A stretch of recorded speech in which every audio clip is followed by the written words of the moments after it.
तर युद्धामुळे भारतात गंभीर परिस्थिती निर्माण झाली आहे. सर्व काही आलबेल असल्याची सरकारची अफवा आहे असं संजय राऊतांनी म्हटलंय.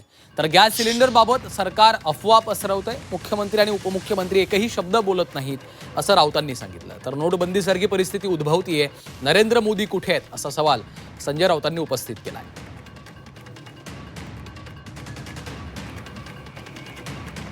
भारताला अत्यंत गंभीर परिस्थितीला तोंड द्यावं लागतं आखाती देशातल्या युद्धामुळे.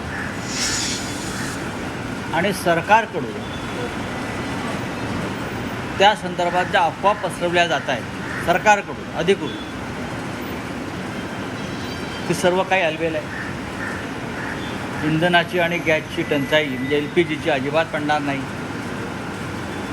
भारत सर्व परिस्थितीशी तोंड द्यायला सक्षम आहे. कुठे सिलेंडरची कमतरता नाही, सिलेंडरचे भाव वाढणार नाहीत. या अफवा महाराष्ट्राचं आणि केंद्राचं सरकार पसरवत आहे. ह्या कोणत्याही विषयावर देवेंद्र फडणवीस राज्याचे मुख्यमंत्री, उपमुख्यमंत्री एकनाथ शिंदे, उपमुख्यमंत्री सुनेत्रा वहिनी पवार, देशाचे पंतप्रधान, गृहमंत्री एक शब्द बोलत नाही आहे. लोकांनी काय करायचं?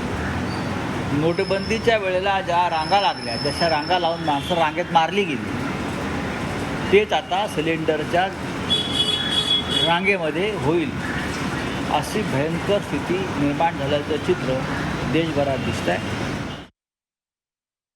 गरज तर नक्कीच आहे, पण दिल्लीमध्ये सध्या एक घोषणा धूम मचा रही. नरेंद्र भी गायब और सिलेंडर भी गायब.